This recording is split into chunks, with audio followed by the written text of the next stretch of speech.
Bienvenidos a Hombre Sapiens, una semana más en este podcast. Hoy sin José. José está en algún lugar del aeropuerto, pero estamos muy contentos porque tenemos un invitado de lujo, Steven.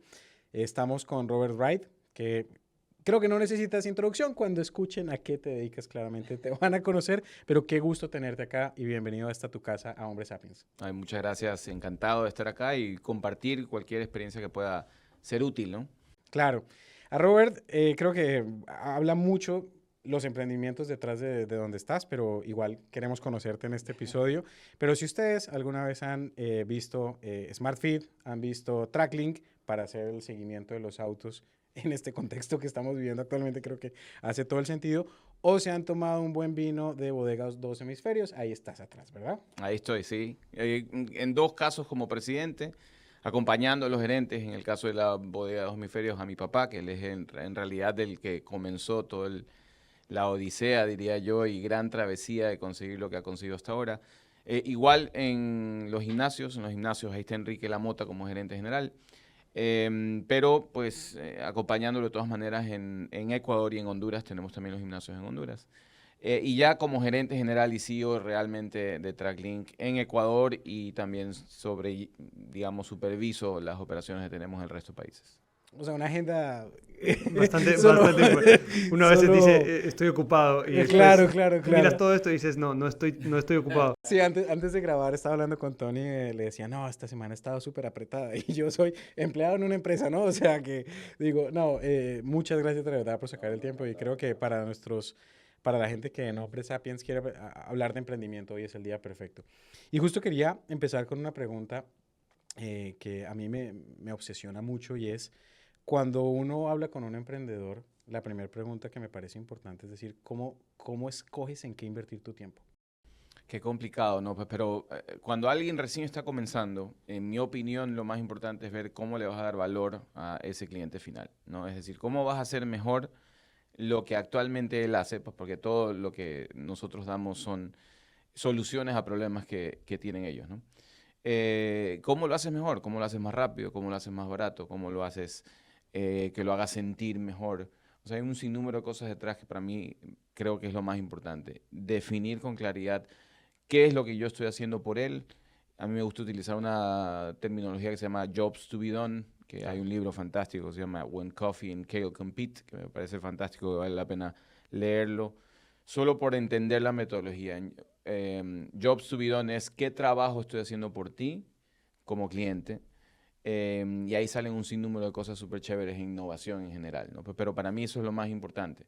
Y ya cuando tienes eso resuelto, ahora sí, ejecutarlo, porque la Claro. ejecución, o sea, la idea es linda, ¿no? Pero ahí la ejecución es compleja, y digo compleja porque de la idea a la ejecución hay información que no tenías cuando estabas definiendo esa idea, digamos, o esa idea de solución. Así que inmediatamente tratar de ejecutar y que esa información te ayude a ver si vas por el camino o no adecuado. Pero para responder específicamente, lo más importante es qué estoy haciendo por ti, cliente, que te ayude a estar mejor de lo que estás actualmente.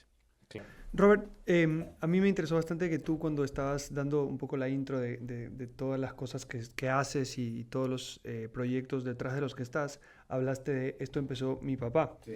Y a mí me gusta mucho indagar un poco de dónde viene el espíritu del emprendedor, porque muchas veces hay gente que no tiene un historial de emprendimiento en su familia y se lanza a hacerlo, pero en otros casos como el tuyo has crecido viéndolo.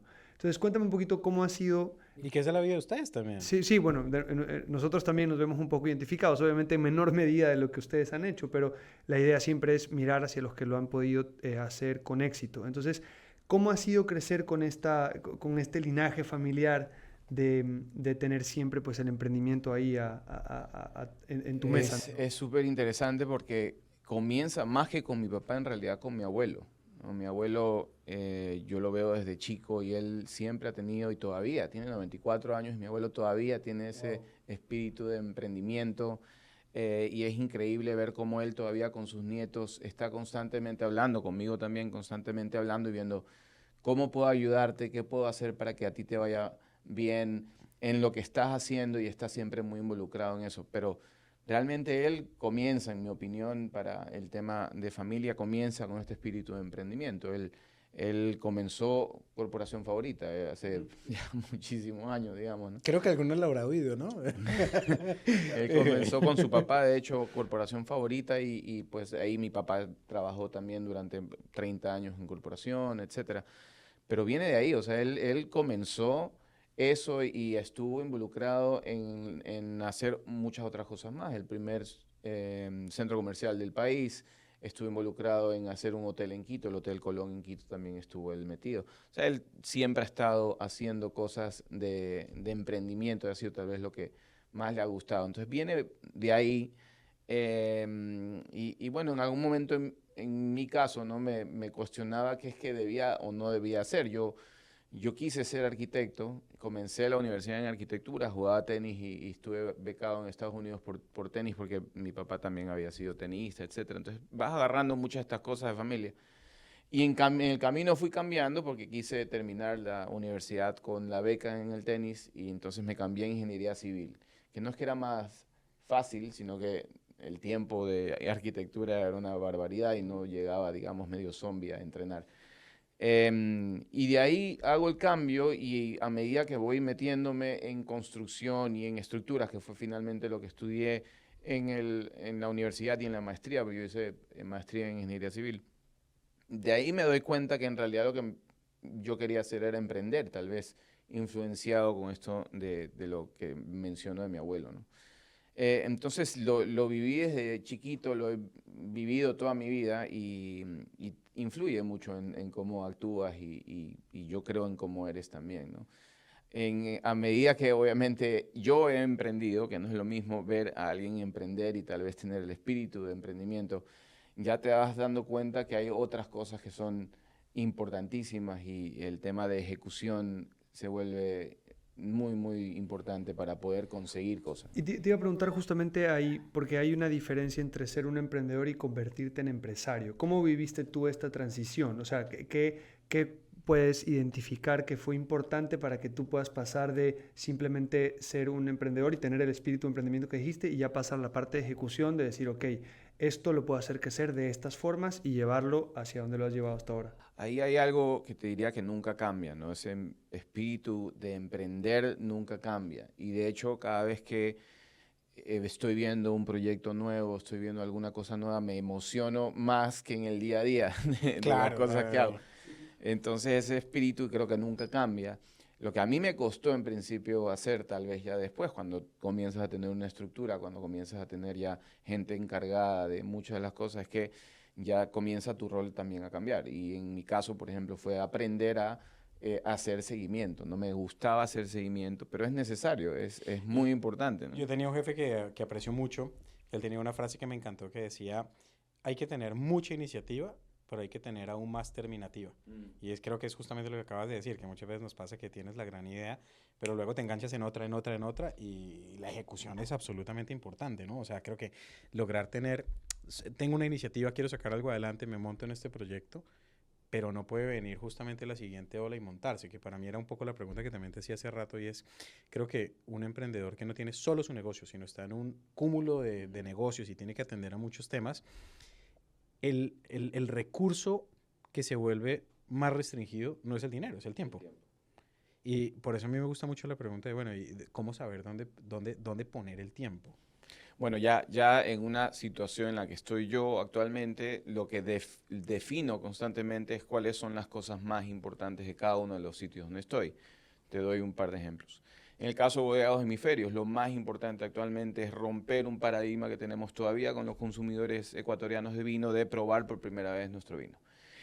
Entonces mi enfoque está mucho más en el tema mercadeo y de encontrar, romper ese paradigma. Un job to be done en consumidor. Por ejemplo, ¿no? Y es inclusive considerando que hay una restricción importante, ¿verdad? Ecuador no tiene historial de creación de vino de calidad, y entonces es muy probable que por eso el consumidor ecuatoriano sea escéptico de probar un vino ecuatoriano, pero no, y a pesar que hemos ganado 44 premios y tenemos 35 diferentes etiquetas y exportamos y estamos en restaurantes en Alemania de estrella Michelin y demás, de todas maneras ese es, por ejemplo, el principal punto en donde yo estoy involucrado en Bodegados Hemisferios. En el caso de los gimnasios, está en encontrar los mejores espacios para poder crecer. Son muy buenos los gimnasios, tenemos en la parte operativa muy bien y el crecimiento es lo que va a hacer que nosotros vayamos agarrando el mercado como corresponde en nuestro caso, pues que encontremos maneras de llegar a la mayor cantidad de puestos posibles en Ecuador y en Honduras, que es como te mencioné donde estamos. Entonces ese es mi principal enfoque. Y en el camino te vas dando cuenta de cosas y te voy a dar un ejemplo súper rápido. En SmartFit en Ecuador habíamos estado, yo te diría que el último año un poquito estancado en ventas y entonces como estábamos un poquito estancados en ventas nos comenzamos a meter ya con más detalle a ver, yo inclusive en el Meta, en ver el dashboard de Meta, cuánto estábamos invirtiendo en awareness, cuánto estábamos invirtiendo, cuánto le poníamos por cada local, qué estaba sucediendo con cada uno de ellos y nos dimos cuenta que había que hacer un montón de cambios. Hicimos los cambios y tenemos 35% más de ventas inmediatamente. Entonces, Y ahí déjame hacerte una pregunta dentro de esa que me parece muy interesante y es, creo que vámonos al emprendedor claramente que está mucho más atrás, el que está recién empezando y tiene su idea del pequeño negocio que quiere sacar. Yo creo que algo que aprendí en el MBA era cómo entender qué ver en un negocio, porque en general uno tiende ¿cuánto vende tu negocio? Es la primera pregunta que te dicen y vamos mucho detrás de la venta, venta, venta, venta. Pero la naturaleza de los negocios es que hay veces tienes que ver otras cosas. Por ejemplo, un negocio que vende mucho, pero su flujo de caja es negativo, estamos complicados. En estos negocios es más allá de ver las ventas, entrando en que esa... son muy importantes de todas Claro, maneras. primero hay que vender, claro, pero ¿qué mira un emprendedor para saber que un negocio está sano? Bueno, es que depende, obviamente, lo que acabas de mencionar, del tipo de negocio, de cuáles son tus restricciones. Y para mí lo más importante de un emprendedor es ir resolviendo las restricciones más importantes. En el caso de los gimnasios, en este momento son dos, básicamente. La una creo ya haber resuelto, que es que encontramos cómo ser mucho más eficientes en el uso de los dólares de marketing para conseguir clientes. Y mejoramos importantemente ahí. Y la segunda ya es tener un flujo de potenciales sitios físicos donde vamos a abrir esos locales y el financiamiento para poder tenerlo. Eso, digamos, hablando del tema de gimnasio, podríamos hablar un montón de cosas de la operación, de cómo está estructurado físicamente el gimnasio, si pones más pesa libre, más salas Máquinas. de máquinas, más... En realidad esa parte la manejamos creo que bastante bien, el equipo es muy bueno y ahorita más bien el crecimiento vendría a través de ese tipo de cosas. Entonces, una cosa que a mí me encanta hacer es encontrar la restricción más importante de tu crecimiento. Y tu crecimiento no es exclusivamente ventas, ¿no? Porque como tú dices, Claro. yo puedo vender mucho, pero si mi flujo es negativo no voy a poder seguir creciendo, no voy a tener dinero para poder seguir creciendo. Entonces ese se vuelve mi restricción en ese momento y eso es lo que tengo que resolver en ese momento. Y no sé si ustedes han escuchado del Theory of Constraints de Goldratt y toda esta teoría de restricciones, digamos, que hay detrás, que lo que te dice al final del día es enfócate en lo que te está restringiendo poder crecer. Y puede ser cualquier aspecto de tu negocio. Puede ser la parte operativa, ¿no? Por ejemplo, en el caso de los gimnasios, si operativamente estuviéramos mal, los clientes no irían porque habría muchísima insatisfacción. Si no van los clientes, ya no tendríamos No retención renueva. de los clientes, no tendríamos entonces, tendríamos que traer demasiados clientes, nos costaría tal vez demasiado. Esa parte, si no estuviera bien, sería la primera en resolver, pero ¿de qué me sirve abrir 100 gimnasios si en cada gimnasio no lo hago bien? O invertir mucha plata en marketing si no voy a tener una retención de clientes adecuada. Por ejemplo, ¿no? Y en algunos casos, y aquí también tienes que tomar decisiones al respecto, en algunos casos está bien perder clientes. Y es normal perder clientes y tienes que aceptarlo. Claro, Pero claro, sí te puedes traer a los clientes que ¿no? Yo fui el típico que me pagué un año. Yo tengo la trotada más cara de la historia porque me pagué un año de membresía de gimnasio y corrí 2 veces. Entonces, claro, desde el punto de vista de tu negocio, seguramente fui el cliente más rentable de la historia porque consumí 2 trotadas. Pero claro, claramente no soy el consumidor que exactamente. Pero, Bueno, depende. o bueno, puede que quieras muchos, ¿no? Claro, O sea, depende te de pagué dónde el lo año, fui veas, 2 ¿no? veces. Pues imagínate si en realidad el 100% de los clientes fueran todos los días, no habría gimnasio que Claro. pueda Y tener a todos. hablando, acabas de mencionar un tema que a mí me parece bien interesante y siempre lo tratamos de topar nosotros aquí, es redes sociales e internet. Entonces, acabas de decir acerca de haber entrado a Meta y Sí. ver todo. ¿Qué tanto valoras tú, siendo un empresario joven, qué tanto valoras tú la introducción de las redes sociales en el día a día de los negocios? ¿Y qué tan importantes empiezan a ser? Porque ya hay negocios que son 100% digitales. ¿Qué tanto ves tú el crecimiento de esos negocios? ¿Cómo lo ves a futuro? A ver, va a depender de nuevo, ¿no? Del tipo de negocio donde estás para saber en dónde te metes en términos de conseguir clientes. Pero es una realidad que el mundo es digital y es una realidad que los ojos de la gran mayoría de personas, incluyéndome, estamos en las redes sociales, ¿cierto? Sea hasta TikTok o cualquiera, ¿no? Instagram. ¿Vieron el caso de Jet Businessman? Bueno, no sé cómo se llama el tipo que sale un montón, que se dedica a vender jets privados, pero creó un imperio de redes sociales. Fantástico, sí, que Es- inclusive tiene el mismo, lo he visto, ¿no? No te digo que yo soy uno de los ojos que están en estas cosas a veces, y tiene inclusive la definición de cómo un cliente estaría definiendo Exactamente. El, el tipo de avión que tiene que Es que comprar. el funnel de conversión de su usuario, o sea, a mí, y el tipo en una entrevista decía algo brillante que es, oye, él decía que ha tenido dos momentos claves en su carrera. Uno, cuando generó la mejor tarjeta de presentación posible. Dijo, mi tarjeta es metalizada y causa un impacto increíble. Y otra, cuando dijo, ¿sabes qué? Voy a volverme una figura de redes sociales. Y el tipo se fue a TikTok, a que lo siga una cámara todo el Y día. ahí hay muchas cosas que uno, creo yo, que debe pensar de todas maneras, ¿no? Hay cosas en donde pues tiene muchísimo sentido hacer eso. Hay otras en las que no tiene Claro. sentido dependiendo del tipo de negocio. Y también siempre va a haber, creo yo, un dilema entre ser súper eficiente en el uso de los recursos para generación de leads, por ejemplo, ¿no? Y de ahí convertir, etcétera. Y la creación también de marca, la creación, ¿no? Hay un dilema ahí que a veces yo me confundo, digamos, ¿no? Para ser súper franco, ¿no? ¿Cómo vas creando las dos al mismo tiempo de tal manera que no solamente sea por la super oferta que el cliente viene, sino por tu propuesta de valor, porque en realidad le estás resolviendo un tema y que después se queda contigo. Y digamos, todos esos momentos siguen siendo parte de la creación de la marca, de que esos clientes se queden contigo. Pero lo fantástico de las redes sociales es que puedes ver inmediatamente el impacto, ¿no? Claro. Entonces se lanza un video y ese video tú ves, oye, tuvo cuántos segundos estuvieron viendo en promedio los clientes que vieron ese video. ¿Qué tanto lo están compartiendo, interactuando o no? ¿Tiene valor, no tiene valor? Eso es lo increíble de las redes sociales, que inmediatamente al menos tienes información. Feedback muy rápido. Súper rápido. Oye, y dijiste una que me gustó, es cómo traer a la persona con el contexto, y creo que ahí da mucho para hablar acerca justamente de Tracklink, porque para mí, digamos que uno diría, no, ese fue el momento perfecto, porque igual me encantaría que nos cuentes un poco a qué se dedica Tracklink, pero creo que en un contexto donde la seguridad empieza a ser algo que ocupa cada vez más tiempo en nuestra cabeza, tener un servicio que te acompaña en términos de seguridad, o sea, casi que es el escenario perfecto para que ese negocio le hubiera ido bien. Pero para otros, justamente, que la seguridad sea un tema importante en el país, genera miedo para emprender. Entonces, ¿por qué no nos cuentas un poquito de Tracklink y este cuento del entorno de negocios en el Ecuador? Bueno, hay varias cosas de las que se podría comentar, pero básicamente Tracklink se encarga de que el cliente sienta tranquilidad. Ese es nuestro objetivo, ¿no? Y hablando de cómo estar mejor, si tú estás más tranquilo porque tienes Tracklink, estamos cumpliendo nuestro propósito, nuestra misión.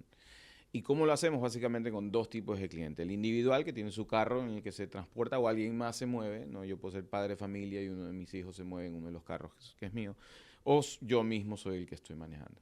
Y el otro gran cliente nuestro es el corporativo, que pues, puede ser una empresa de supermercados, puede ser una empresa de gas, puede ser cualquier tipo de empresa que está transportando lo que sea, ¿no? Puede ser una mercadería, puede ser personas, puede ser lo que sea. Y ahí hay un sinnúmero de jobs to be done, hablando del job to be done. Entonces, para los clientes individuales, el job to be done es darles tranquilidad, pero a través de control y seguridad. ¿Y por qué digo control y seguridad? La seguridad está en la recuperación del vehículo en caso de robo. Yeah. Y para eso hay un montón de cosas que hacemos nosotros con nuestros clientes para que prevengan robos, por ejemplo, ¿verdad? Pero también el control, porque la propuesta de valor no es exclusivamente la recuperación del vehículo. Te voy a dar un par de ejemplos. En el caso de la persona que maneja, y él es el que está manejando, es necesario y nosotros automáticamente estamos dando la información de alerta de encendido del vehículo para que esa persona sepa si es que alguien está agarrando el vehículo Claro. cuando no le corresponde, ¿verdad? Entonces, podría estar, dos cosas podrían estar sucediendo, tres cosas, de hecho, podría estar sucediendo.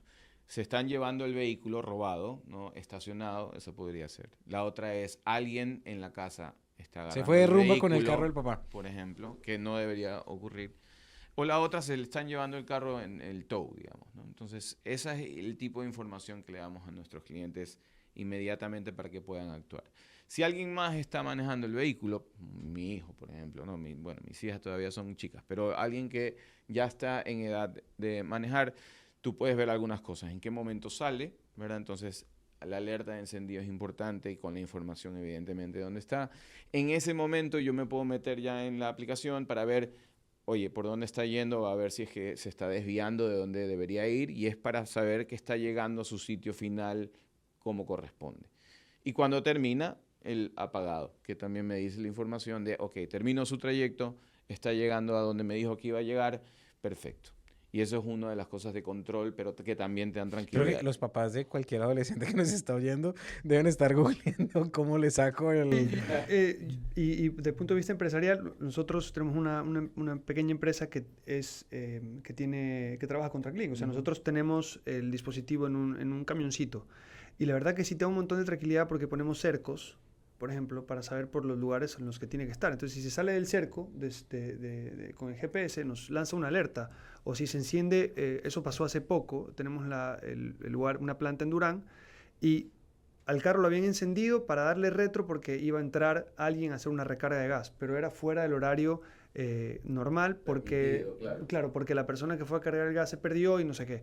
Pero ya me llegó la alerta en el teléfono y yo en ese momento llamé y me puse a ver la cámara porque dije, ¿qué está pasando a esta hora 8 de la noche moviendo el carro? No puede moverlo. Entonces sí te da una tranquilidad, una paz mental de saber, ok, al final, y voy a contar, Robert, eso es un caso de éxito para Tracklink. Sí. Yo como usuario lo vivimos lamentablemente hace varios meses.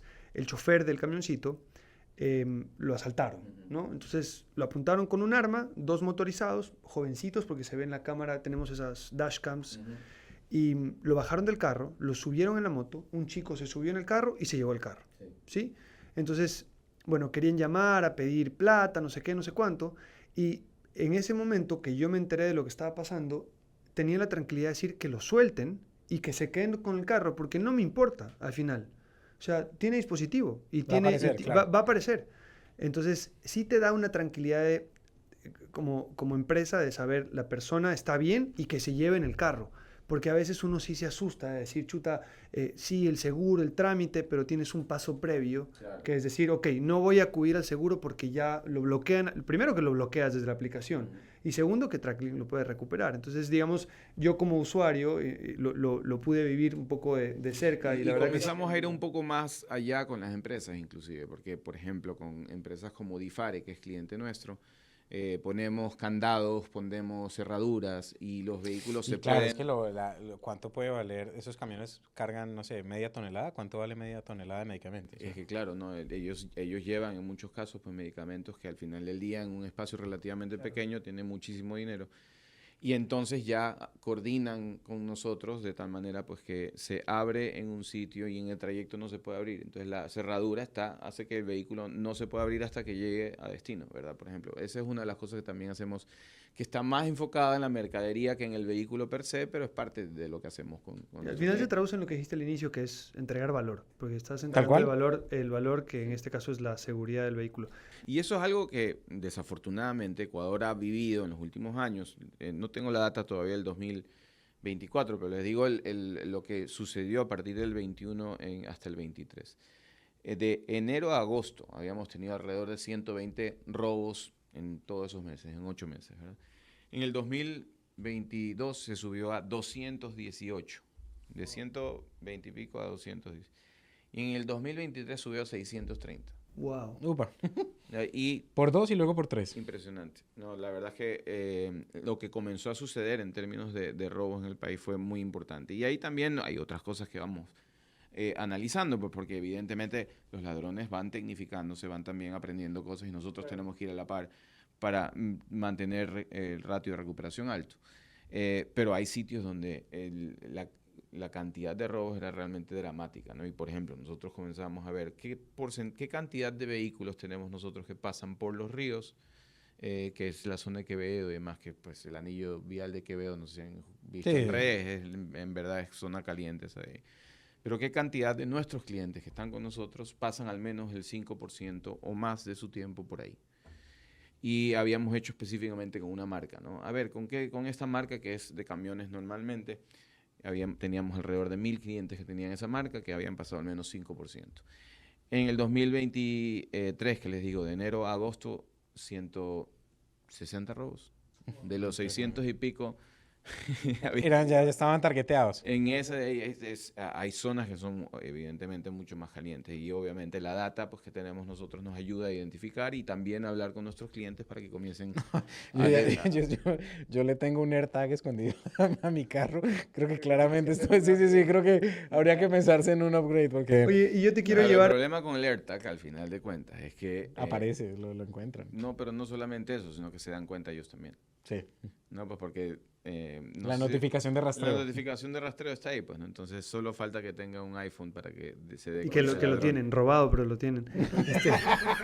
Desafortunadamente, Sí, es sí. cierto, Te ¿no? te iba a hacer una consulta relacionada a esto, sacándote un poco de la parte empresarial y llevándote ya un poco más hacia la sensación de inseguridad que tenemos. Porque, ¿cómo te mantienes tú positivo ante una situación con la que estamos? Y yo te lo digo ya muy personalmente, a mí me afecta muchísimo decidí dejar de escuchar noticias y ponerle un timer de 10 minutos a Twitter porque me afecta demasiado. Vengo a la oficina y empiezo a sentirme un poquito psicoseado por lo que pasa y te empiezas a bajonear y empiezas a decir, chuta, ¿para qué invertir en este nuevo proyecto? ¿Para qué hacer un nuevo negocio? ¿Para qué tratar si es que al final vamos a terminarnos yendo todos porque el país está en la lona? Pero luego veo casos como el tuyo, el de tu familia, el de algunos otros emprendedores y sí contagian positivismo. ¿Qué es lo que tú haces para poder llenarte de él? A ver, mira, dos cosas al respecto. La una es que no te puedes dejar bajonear por esas cosas y hay un montón de cosas que se pueden hacer. Y doy dos ejemplos. El uno, en pandemia, en el caso mío, por lo menos, un grupo de nuestros amigos, habían personas que realmente la conversación alrededor de la pandemia era un problema. Y yo creo que ellos, que sí les hacía mucho daño, se salieron del chat hasta que ya podamos resolver el tema. O por lo menos ya estaba más resuelto con el tema de las vacunas y demás, y de ahí ya regresaron al chat. Y la verdad es que después, conversando con ellos, me dicen, me dio paz mental no estar en chats en donde hablaban constantemente y donde pasaban la información. Aislarte un poquito de... Y yo lo hago, por ejemplo, en Twitter. Yo no bloqueo, no me gusta bloquear a gente, pero los pongo en mute. ¿Ya? Entonces, sí, no me gusta eso. Y Claro. aparte Un se dan bloqueo cuenta, pasivo, ¿no? un bloqueo Es pasivo. como pero en verdad, sí es cierto que uno tiene que estar pendiente de las cosas, ¿no? Y tener cuidado. No puedes tú andar con el celular en la mano, digamos, en el centro de Guayaquil. No, hay un montón de cosas que tienes que tener cuidado, pero no por eso vas a dejar de vivir. La vida sigue y nos tenemos que acostumbrar a la vida actual. Pero sí es necesario, y en mi caso ha sido necesario, y lo hago, mutear a las personas que me hacen sentir así, que me quitan la paz y que me bajonean. ¿Para qué? No es necesario. Ya tú solito te haces cosas en tu cabeza en general para que más gente te meta. Yo ahí voy a hacer un comentario impopular a que me regañen en comentarios, pero no importa. Típico. Claro, ese es mi rol. Yo como extranjero, ¿a mí qué me pasa? Cuando yo llegué hace 6 años al país y yo llegué a un universo desconocido. Yo llegué a un país donde decía, pues, esto no es normal. O sea, ¿Tú eres de colombiano. ¿Pero de dónde? De Bogotá, De Bogotá, casado con una mexicana de la Ciudad de México. O sea que allá la palabra aprender a estar prevenidos o estar atentos estaba claro. Claro. Y llegamos acá y yo me encontré con un país que te lo podía recorrer con absoluta tranquilidad, donde al revés podías pecar por exceso de confianza. A mí me pasó que en la pandemia me quedé 7 meses encerrado en Bogotá y el auto quedó con la puerta abierta, la casa quedó sin el seguro, o sea, era muy tranquilo. Sí. Lo que pasa es que claramente la curva, el cambio ha sido muy abrupto, porque estamos acostumbrados, o estaban ustedes acostumbrados a algo muy diferente, pero en gran medida creo que hoy lo que nos pasa son cosas que en otros contextos, en otros países son un poco habituales, que está muy mal considerar que la falta de seguridad sea habitual, pero yo creo lo que pasa es que lo que hay que recuperar es ese Ecuador, que era un paraíso donde te podías mover con absoluta tranquilidad. O sea, siento que no es que sea lo peor del mundo, claramente. Lo que pasa es que venían de una base mucho más tranquila. Y obviamente queremos regresar a eso, ¿no? Pero hay una realidad que, por lo menos, si no estás en la policía, si no estás en el gobierno y demás, no la vas a cambiar tú. Claro. ¿Verdad? Entonces, si no la vas a cambiar tú, ¿por qué te preocupa? Si tú no la vas a cambiar. ¿Tú haces algo por tu salud mental relacionado a este tema y a todo el estrés que tú debes manejar? Bueno, uno es el que acabas de mencionar, ¿no? El mutear a gente que no me ayuda en nada. Yo hago ejercicio todos los días a las 5 de la mañana, juego pádel, me encanta jugar pádel. Medito también, o sea, sí hago bastantes cosas por mi salud mental. Y la otra cosa que a mí por lo menos me ayuda un montón es estar con mis hijas y con mi familia. Y a eso iba después de eso. Constantemente, digamos. ¿Cómo tienes ese balance tú de la vida trabajo, vida familiar? Porque muchos empresarios, y lamentablemente en redes sociales, sobre todo en inglés, hay este tema de que todo es trabajo, la gente se quema, si tienes que dejar fuera a la gente cercana, la tienes que dejar fuera porque persiguen la plata y persiguen la plata. ¿Cómo has logrado tú este balance o cómo consideras tú que lo has venido trabajando durante este tiempo? Yo creo que comienza con una definición clara de tus propósitos, tus objetivos, ¿verdad? Porque si tu propósito y objetivo es hacer plata, está bien, y como daño secundario, digamos, está tu familia, está bien, lo aceptas y no pasa nada. No, en mi caso no es así. Para mí sí es muy importante tener el tiempo con mis hijas, con mi esposa, con mis papás, con mis hermanos. Y todos los miércoles tenemos cena donde mis papás. Los sábados o domingos normalmente estoy con mis hijas, con mi esposa, con mis suegros. Para mí sí es muy importante, ¿no? Y los espacios de amigos son más en el pádel, son más en ese tipo de ambientes. Entonces, digamos, yo creo que es muy personal al final del día, ¿no? Y si hay gente que quiere solamente dedicarse a hacer dinero y que no importe nada más, está bien, cada uno tiene, ¿no? Yo particularmente prefiero más bien lo... Y eso que estás diciendo creo que algo muy importante es, creo que hay gente que utiliza un viaje de negocios para buscar algo que le genere bienestar y hay gente que invierte en un viaje para buscar bienestar. O sea, tú crees que... O puedes tener bienestar constantemente. Bueno, también puede pasar. No necesitas, lo que quiero decir es que no es que a veces también, ¿no? Pensamos, el viaje me va a poner bien y me va a sacar, pero ¿por qué no puedes vivir todo el tiempo? Claro, porque no podemos Pero hacer eso es lo mismo que pasa cuando se gana la lotería, ese rush de energía, de dopamina que tienes después de un viaje o durante el viaje o después de ganar una platita extra o después de comprarte un carro y luego la energía, el bajonazo viene, o sea, viene a ser lo mismo que era antes, no necesariamente es bajonazo, pero es lo mismo que era antes. Entonces lo que dice Robert, claro, estoy de acuerdo. Ideal sería que todos podamos tenerlo todo el tiempo, pero por lo menos tratar de buscar un estado de bienestar imagínate regular, que ¿no? tu bienestar dependa de un viaje. No, claro. No. Y lo digo como persona que tiene 15 días de vacaciones al año que tiene que administrar lentamente, significa que estoy... Pero lo que quiero, digamos, creo que tiene que ver de todas maneras, de nuevo, con la filosofía que cada uno tenga de su vida. Si yo espero el viaje para ser feliz, O sea, que estás jugando. ¿no? El resto del tiempo que estoy haciendo, ¿no? Y tal vez, para responder de nuevo, depende mucho de tu propósito, ¿no? Y a mí sí me gustaría, por ejemplo, dejar un legado no empresarial para mis hijas, en realidad, sino más bien de cercanía, de que ellas puedan seguir sus sueños y que yo pueda apoyarlas también constantemente. Que vean en mí, digamos, un ejemplo tal vez de trabajo, sí, pero también de cercanía con ellas, ¿no? Y con su familia. No sé ustedes, pero para mí, mi familia es muy, muy importante y el tiempo con ellos es muy, muy importante. Y justo Nos quería... identificamos plenamente. Totalmente, sí. O sea, acá, de hecho, una infidencia, este es de los capítulos que más temprano grabamos porque nuestra regla es grabar luego de dejar dormidas a nuestras hijas porque justo tenemos hijas de menos de 2 años. Pero creo que tocaste un tema que me encantaría quizá como para ir dando un cierre a esta conversación que creo que podríamos tener horas y horas, pero creo que todas las escuelas de negocio, cualquier maestría, cualquier MBA te van a hablar mucho de negocio familiar, del family business. Y yo recuerdo mucho, a mí me impactó la historia de 2 familias con grandes negocios. Está la familia Ferragamo, que hizo un negocio que tiene una de las políticas de family business más claras que ha existido en la historia, que al día de hoy tiene o sea, es un ejemplo ultra exitoso de una empresa familiar que luego de generaciones y generaciones mantiene la esencia. Y luego tienes otras familias que al revés se mataron entre todos. Por ejemplo, no sé, la Versace y Gucci, que están en el mismo campo, pero tuvieron unas historias de family business impresionantes.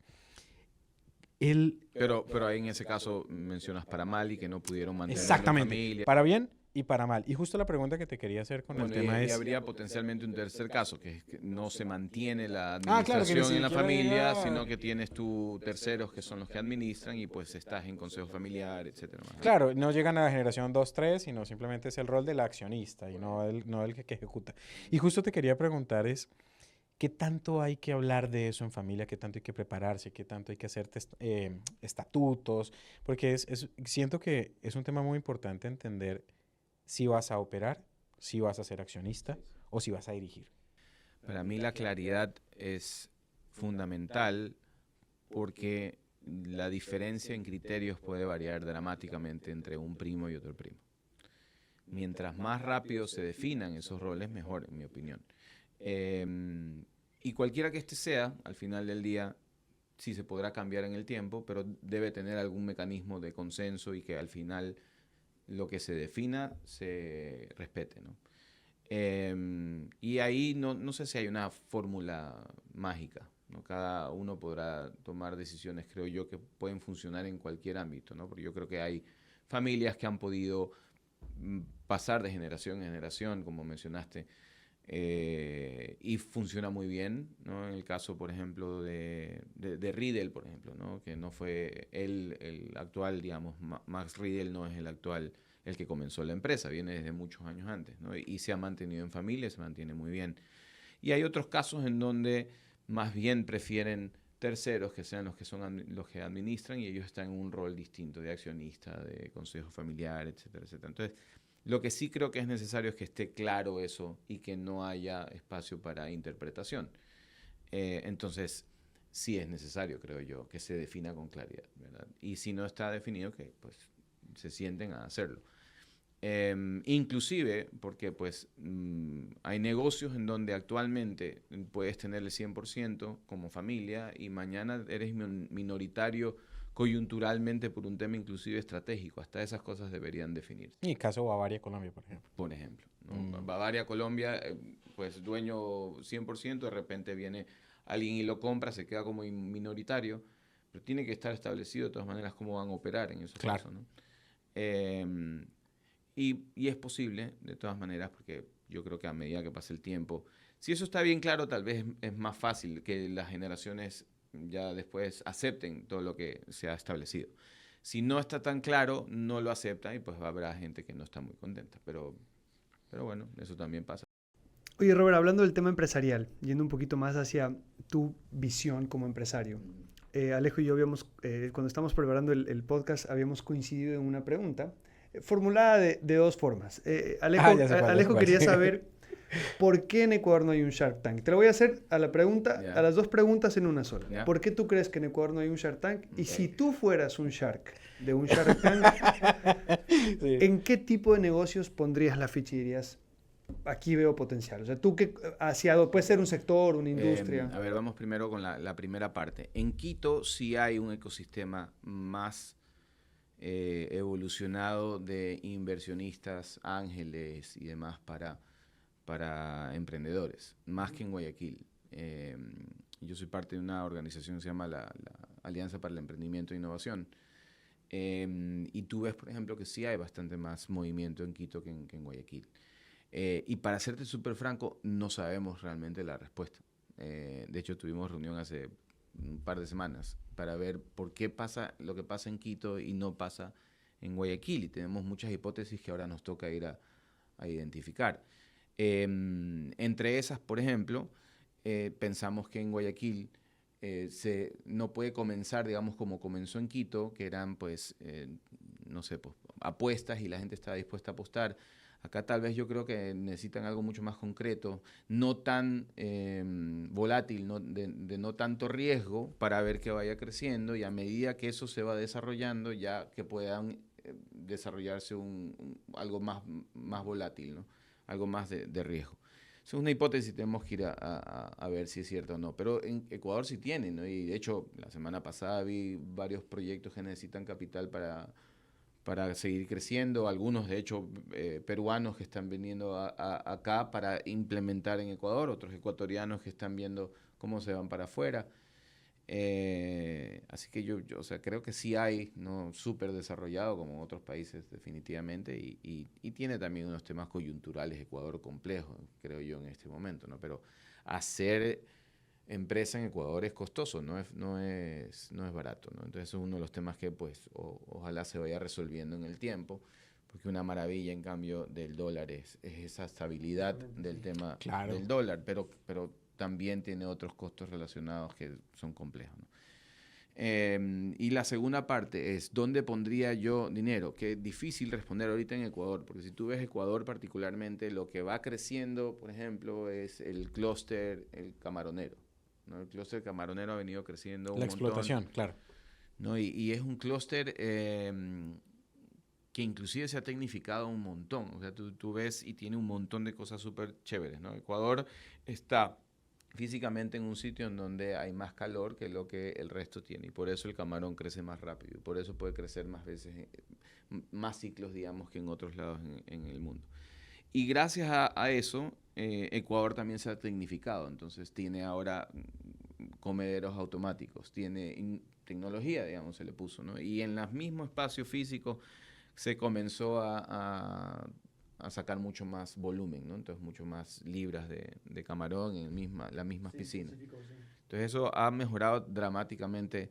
Ahora, claro, es un negocio que después sufre otros problemas. A medida que creció Ecuador en este tema, el precio en mundial, porque Ecuador es uno de los más importantes, comenzó a bajar. Dicen que en muchos casos ha sido porque Ecuador ha crecido tanto en volumen, ¿no?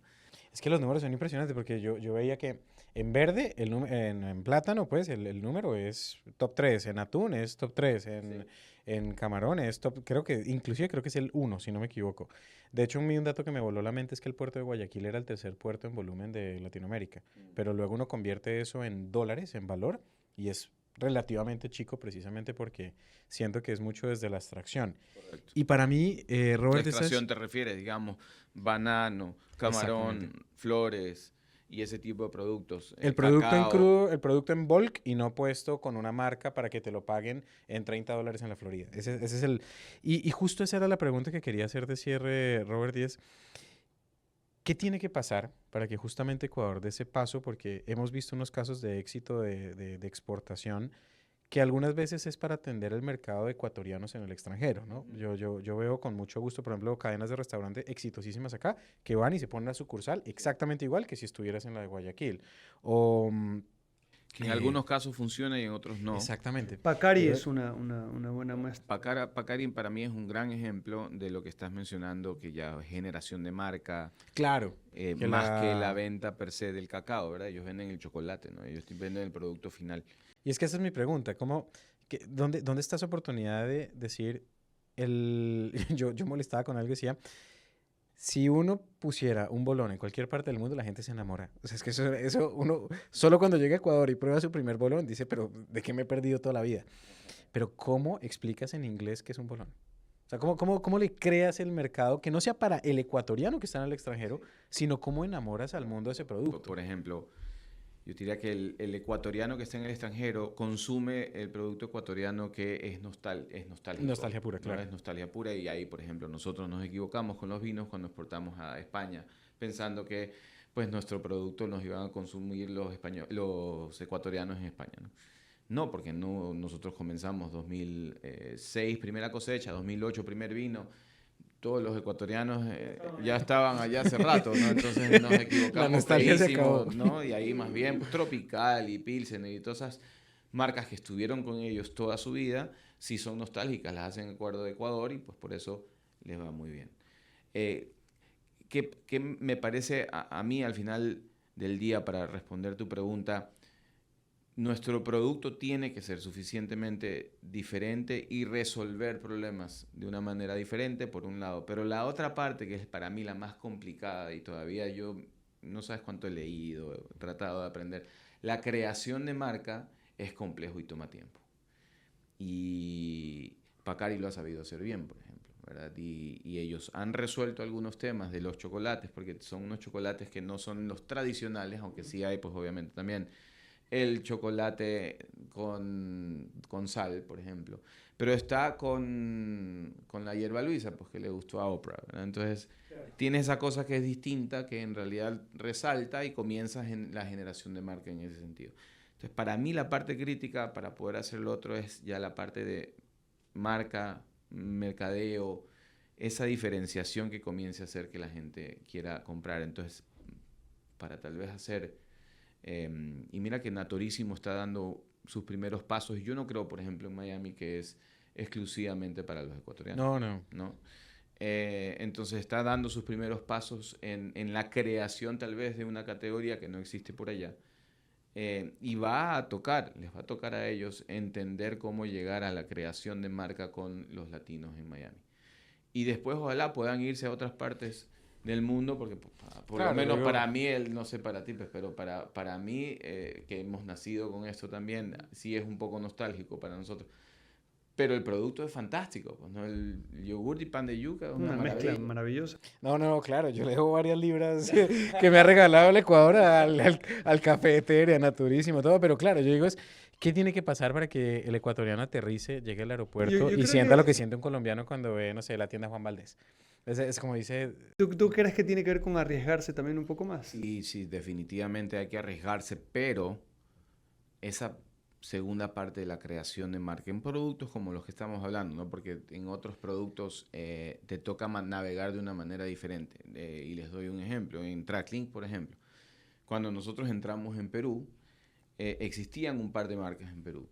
Y nosotros, por el conocimiento de Ecuador, que había comenzado antes todo este tema de recuperación, teníamos más know-how que ellos. Entonces nos debía ayudar, en teoría, a nosotros a ganar participación rápidamente. Pero ahí dependíamos de los 3 o 4 aseguradoras más importantes de Perú, que eran los que definían cuáles eran los productos que podían colocarse para la recuperación de los vehículos. Entonces, nosotros, a pesar de todo lo que potencialmente pudimos haber hecho con marca en principio, no hubiéramos ganado nada si no éramos capaces de convencer a las aseguradoras que nosotros éramos uno de los que tenían que estar aprobado por ellos.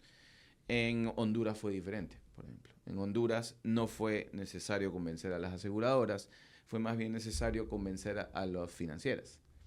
Entonces, también la dinámica de cada país cambia dramáticamente y depende del tipo de negocios. En el caso de los vinos, les digo el terrible error, digo yo ahora, pues no, ya después de entrar en potencialmente un mercado nostálgico con el ecuatoriano, etcétera. Pero resulta que donde mejor nos va es en Alemania, con el consumidor un poco más evolucionado, que quiere probar cosas nuevas, más conocedor, que quiere conocer cosas nuevas, y por eso estamos en restaurantes con estrella Michelin, 2 estrellas Michelin en Alemania. O sea, comienzas a entender. ya Sí, sé. es un muy buen vino. Oye, Robert, y una última de mi lado para ir terminando. Yo quisiera que tú le des un mensaje al emprendedor o joven empresario en el momento actual que vive el Ecuador, y una recomendación de cómo mantenerse positivo, de educación. No sé si tú acudes a coach de algún tipo. ¿Qué cosas puede hacer en términos, yo sé, generales, porque depende de cada uno de los negocios? Contratar a Tracklink. Además de eso, evidentemente, ir al gym. Definitivamente, por supuesto. En el gym para que poder sacar todo eso. claro, no te dé estrés. Pero además de todo eso, ¿qué pueden hacer para poder mantenerse positivos y tratar de hacer que sus negocios crezcan? A ver, comenzamos tal vez con lo que mencioné en principio, ¿no? Lo más importante es resolverle a alguien algo de una manera que lo ponga en una mejor situación que la actual, ¿verdad? Entonces, lograr eso es muy importante, lo primero. Lo segundo, la ejecución es crítica, entonces, y no hay silver bullets. O sea, no es que vas a hacer una cosita y ya con esa cosita vas a... No, y seguramente lo más probable es que lo que pensaste cuando vas al mercado no va a funcionar. Entonces tienes que aceptar que eso va a requerir trabajo, ir, sacar información, iterar, cambiar, etcétera, etcétera. Entonces, ¿cómo te mantienes positivo? Entonces, aceptando que es así, ¿no? Porque si no te vas a frustrar un montón. Si tú crees que haciendo X, Y, Z ya consigues tu objetivo, lo más probable es que no lo vas a conseguir. Entonces, acepta que no lo vas a conseguir de una y que te va a tomar tiempo conseguirlo, ¿verdad? Y que te va a tomar trabajo conseguirlo y que vas a tener que sacarte la madre tratando de entender cómo diablos Yo sigo diciendo que no, todavía entiendo al 100% cómo funciona el consumidor para romper ese paradigma que le digo que todavía tenemos en los consumidores ecuatorianos en relación a nuestro vino. Pero tengo que encontrarlo y voy a seguir buscándolo, voy a seguir buscándolo, voy a seguir buscándolo.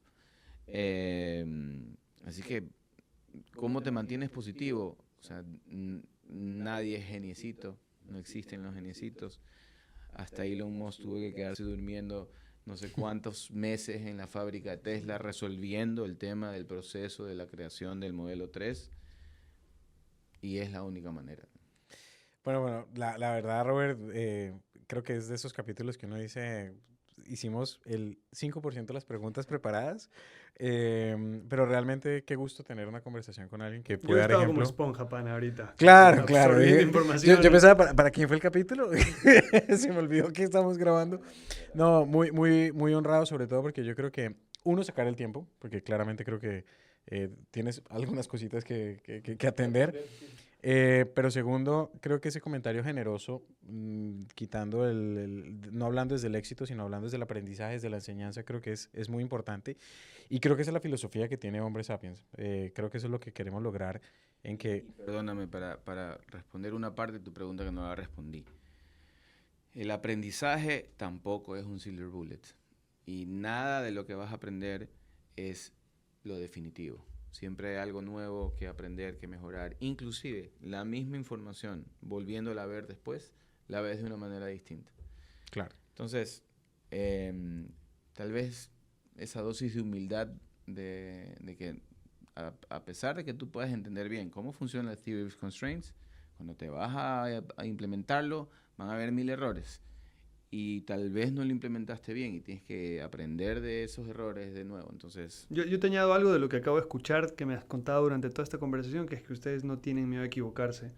Y creo que me quedo bastante con eso. Porque es que no es una equivocación si te va a dar información. O sea, sería una equivocación si es que crees que ya vas a resolver todo. Y no, definitivamente no. Te vas a equivocar y es lo más natural. No somos, de nuevo, nadie es Nostradamus para saber exactamente cómo va a reaccionar. Puedes tener ideas, ¿no? Puedes tener hipótesis, pero al final del día, cuando ejecutas, te das cuenta. muchísimas gracias, Robert. Increíble. Tremendo capítulo. Muchas gracias. Gracias, Muchas gracias. Robert. Nos vemos la próxima semana. Encantado. Bye. De la que te perdiste, José.